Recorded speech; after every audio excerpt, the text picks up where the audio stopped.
अच्छी आदतें कैसे अपनाएं?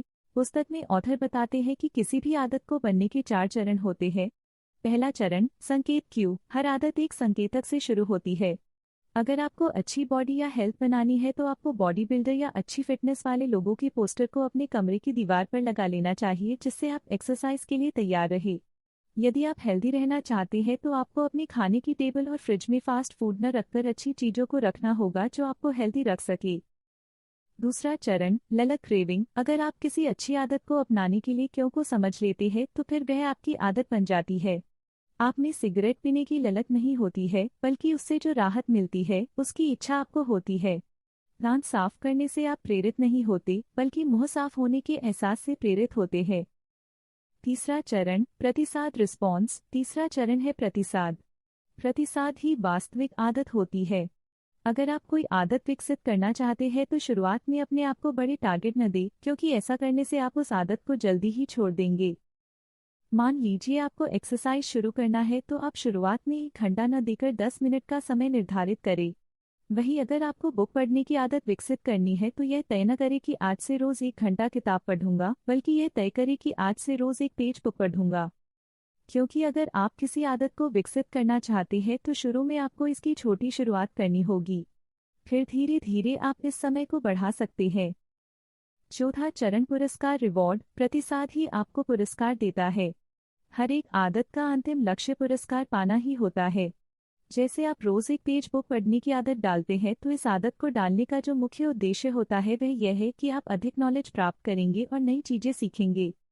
वही एक्सरसाइज में आप इस उम्मीद में रहते हैं कि कुछ समय बाद आपकी अच्छी बॉडी बन जाएगी और आप हेल्दी और फिट रहेंगे, जिससे आप अट्रैक्टिव दिखेंगे।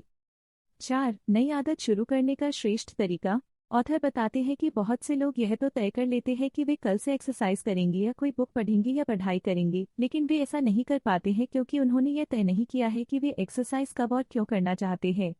वे बुक कौन से समय में और क्यों पढ़ना चाहते हैं। वे पढ़ाई कब और क्यों करना चाहते हैं। अगर आपने अपनी किसी आदत को अपनाने से पहले ये डिसाइड कर लिया कि उसे वह काम कब, कहाँ और क्यों करना है तो फिर वह काम करना आपके लिए आसान काम हो जाएगा। आप हमेशा उस कार्य को करने के लिए प्रेरित होंगे और फिर धीरे वह आपकी आदत बन जाएगी। अच्छी आदतें कैसे बना सकते हैं? अपनी आदतों का स्कोरकार्ड भरें। अपनी वर्तमान आदतों को लिखें ताकि आप उनके प्रति सचेत रहें। आदत को करने की मंशा रखें, साथ ही यह भी तय करें कि उसका समय, स्थान क्या होगा। अपना माहौल तैयार करें, अच्छी आदतों के संकेत बनाएं जो स्पष्ट और दृष्टिगोचर हो। अपनी आदतों को आकर्षक, सरल और स्पष्ट बनाएं। खराब आदतों को कैसे रोकें? इसे अदृश्य बना दें। खराब आदतों की ओर ध्यान न दें। अपने वातावरण से खराब आदतों के संकेत को हटा दें। इसे अनाकर्षक बना दें। इसे कठिन और असंतोषजनक बना दे। 5, आदतों को आकार देने में परिवार और मित्रों की भूमिका।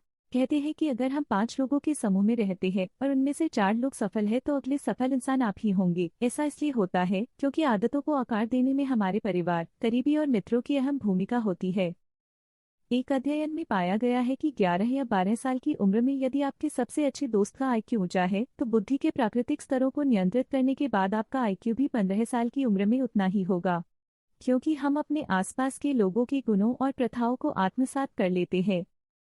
6, खराब आदतों के कारण जानकर उन्हें कैसे ठीक करें।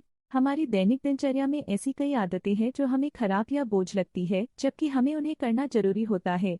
ऐसा इसलिए होता है क्योंकि हम इन्हें अलग नजरिए से देखते हैं। अगर हम अपने नजरिए को बदल लें तो फिर हर वह काम आसान हो जाएगा जो हमें कठिन लगता है। कठिन आदतों को यदि आप सकारात्मक अनुभव